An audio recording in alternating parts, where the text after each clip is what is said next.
Voici notre séquence hebdomadaire de zapping sur les chaînes étrangères avec Anissa Arfaoui qui a repéré une émission de télé-réalité originale. Ça, il y en a souvent. Intéressante. C'est pas souvent le cas. Là, ça l'est, me dites-vous. Et ça prouve que dans certains pays, on sait faire ça. Alors, les candidats, il y a toujours des candidats. Il y a toujours des candidats, exactement. Là, en fait, on prend la direction de la Suède, effectivement. Et vous avez donné beaucoup de qualificatifs. Intéressant, brillant. Oui. On peut rajouter palpitant. Et figurez-vous que tous ces éléments, c'est pour parler de quoi? D'une télé-réalité. C'est presque antinomique, on a envie de dire. Utiliser des gens brillants dans un concept intéressant. Eh bien, les Suédois ont relevé ce défi avec une émission qui s'appelle Dekarna. Voilà, une véritable curiosité qui veut dire roman policier, diffusé sur la chaîne SVT. Et là, tout simplement, vous avez un programme qui est monté comme un épisode de série policière et dans lequel on va rassembler 6 écrivains à succès suédois. On parle d'auteurs de gros polars à gros succès qui vendent vraiment en millions d'exemplaires. Ça sert à rien qu'on vous donne les noms, donc si on doit référencer, donner un exemple en France, on pourrait très facilement les comparer à Amélie Nothomb ou encore à un Marc Lévy en termes de score de vente. Ah oui. Alors vous prenez tous ces gens, vous les rassemblez dans une auberge, un petit peu isolés. Et puis, chaque semaine, ils vont devoir résoudre un crime. Vraiment comme ils peuvent le faire dans leurs propres hôtels. On leur suggère il y a une énigme. Exactement. Une énigme. Une énigme et un crime à chaque fois tiré d'un roman des uns et des autres. Ah bon? Exactement, pour que ce soit encore plus intéressant. Donc il y en a un qui sait. Il y en a un qui joue pas alors. Il joue mais il joue pas. Il joue mais il fait semblant que c'est pas le sien. Voilà, il participe quand même. À condition que les autres n'aient pas lu le bouquin. Oui, ça c'est juste. Alors déjà peut-être pour commencer, regardez un extrait de présentation pour voir l'ambiance de Dekarna.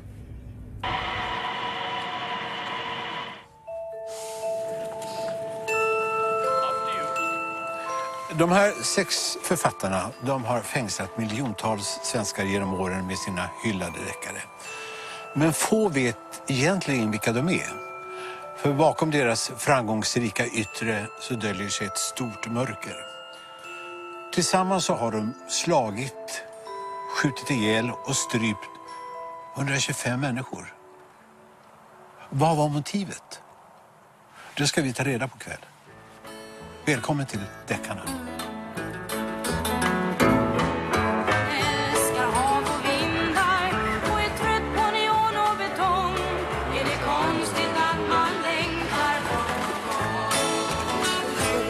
Dekarna, roman policier, c'est ça que ça veut dire? Et oui, ça veut dire roman policier. Bon, alors ils sont là tous dans l'auberge. Alors après, qu'est-ce qu'ils font? Et voilà. Alors d'abord, ils apprennent à vivre ensemble, ils s'entendent bien. Oui, mais tout est dans une ambiance très sympathique. On veut du sang. Exactement, mais ils ont tous un véritable univers. Donc déjà, c'est vrai que c'est très particulier de voir leurs rencontres, leurs dîners. Ils se connaissent ou pas? Ils se sont croisés, bien sûr, ils se sont tous déjà croisés. Ils ne se connaissent pas, ils ne sont pas amis.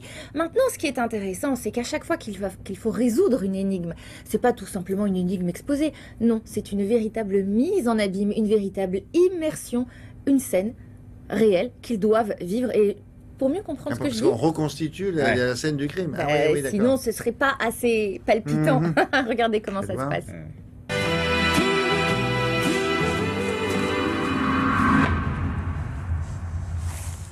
Åh fy fan! Så första tanken när jag såg liket var hur otroligt blek han var. Alltså, han har inte varit ute i dagsljus, den här människan. Det känns som han har varit instängd någonstans. Men det är som någon har stuckit ut ögonen på. Ja, det var det precis. Men Anna, du som kan dör man utav det? Eller på hur långt in i hjärnan? Ja. Men att det måste ju ha skett medan han levde eftersom det har runnit blod. Sen stelnar blod. Jag tycker också det, att det här är ju en klassisk kriminalvårdsutstyrsel. Det är ju det här som intagna har på sig. Mycket frågor. Faktum är att jag såg grejer där som jag själv inte har sett förut. Det var intressant. Alltså Börje är ju, han är ju gammal i gamet. Alltså, han är ju en gammal rövare. Och jag tror att man behöver vara delikat med Börje. Annars så kanske han sätter sig på tvären. Och om det är någon man inte vill sätta sig på tvären så är det Börje Hellström. Bon, là, je récapitule. C'est un des candidats, auteur. Il fait son jogging ce matin, et bon, là, il trouve un cadavre, et l'affaire commence. ils travaillent sur documents. Mais est-ce qu'ils ont le droit d'enquêter? Non, ils restent au même endroit. Oh, mais non, Il y a des témoins, il y a une enquête. Pose des questions. mais au fur et à mesure, ils y vont. D'abord, ils enquêtent, ils regroupent plein de petits papiers une fois qu'ils ont trouvé l'identité de la personne, sa vie, et ensuite, alors, qui peut lui vouloir du mal, et pourquoi? Et bien sûr que Mais non il y seulement... a des témoins qui viennent, il y a un policier qui... Après, eux se déplacent, ils Ah, ils se commencent par déplacent. une réunion, voilà on les exactement, et on les suit, Ah, d'accord. effectivement. Et évidemment, il y a juste un truc qu'il faut préciser, parce que là, vous voyez dans l'extrait qui vient de passer, il se méfiait d'un des auteurs en particulier, qui est une grande star en Suède, c'est qu'évidemment, ils ont envie de gagner, ils ont envie à chaque fois d'être celui qui remporte l'énigme et le crime Donc, de la ils peuvent semaine, éventuellement... se saboter. Non, et puis surtout mettre l'adversaire sur une mauvaise piste. Absolument. Ah, c'est le jeu, que le meilleur gagne. D'accord, on s'arrête là? On va s'arrêter là, Merci on a beaucoup. tout. Merci. À suivre. Si ça intéresse éventuellement les programmateurs français.